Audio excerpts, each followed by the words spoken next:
How do you give equal or fair treatment when you have multiple children? And can grandma get kids to listen better? Today I'm answering those questions and more from my comment section. So let's jump right in. Does one-on-one time still apply to 6-year-olds? One-on-one time is one of the core principles of ADHD and behavior management that I talk about a lot, and it applies to 6-year-olds and 16-year-olds. Quality one-on-one time is actually beneficial for all kids. The specific type of one-on-one time mentioned in the video where this comment is from is called Special Time and is from Parent-Child Interaction Therapy.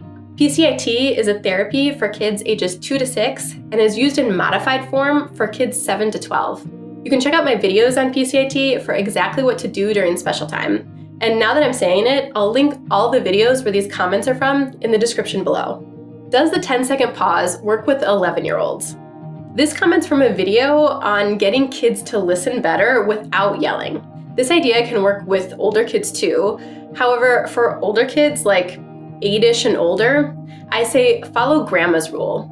You know how grandmas say, when you eat your broccoli, then you can have a cookie? There's actually a formula for discipline from behavioral science called the Premack principle that's more commonly known as grandma's rule. In my 10-second pause video, one thing I suggest is physically helping kids do the thing you are telling them to do.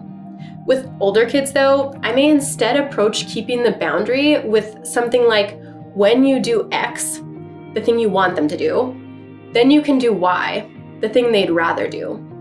You use something someone really wants as a reward for first doing the thing they don't really want.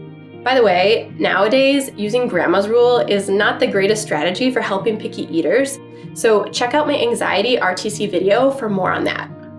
What kind of language can parents, family, or teachers use instead of pay attention, hello, pay attention? So this is a great question, and like many things, I think it depends on the situation and child. For a kid who has ADHD, focusing their attention can be genuinely tough to do. They're not trying to not pay attention. Their brains are just busy.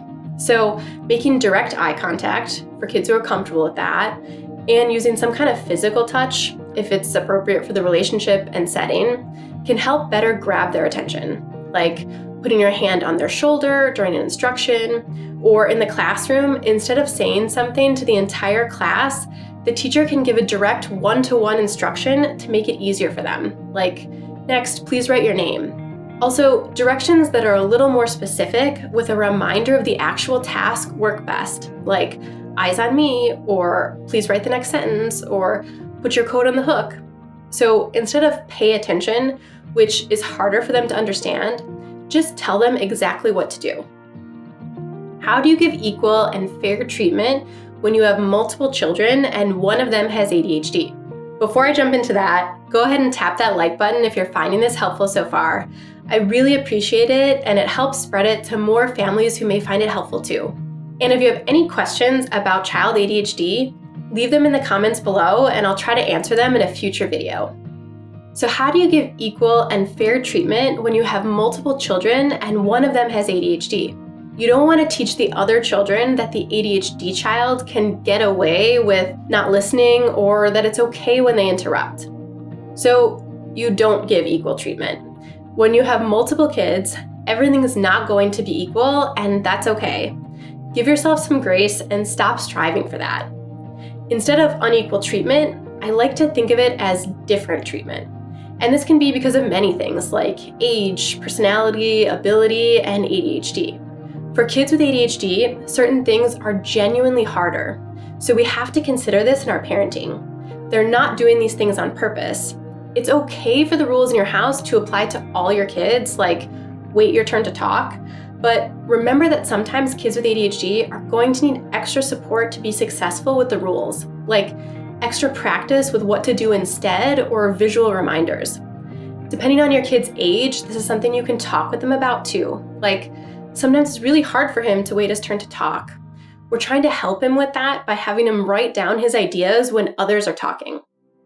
What should a parent do once we get an IEP from school? I think next steps after an IEP, which stands for Individualized Education Program, depend on the specific situation. Kids will generally qualify for an IEP when physical, cognitive, emotional, or behavioral conditions interfere with their learning. Its purpose is to make accommodations and interventions for their specific needs while at school.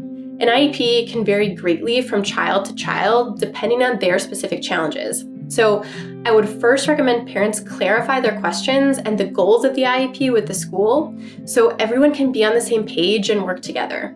If challenges mentioned on the IEP also get in the way at home or socially, I usually recommend seeking additional professional support outside of school.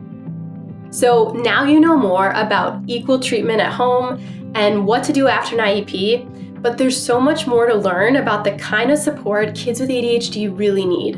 And that's why I summarized the most essential ideas parents of kids with ADHD must know in this video. Even though ADHD is different for everyone, there are 5 essential truths that can be applied in whatever way works best for your family. So go watch that next, and remember to put your relationships first. See you in the next video.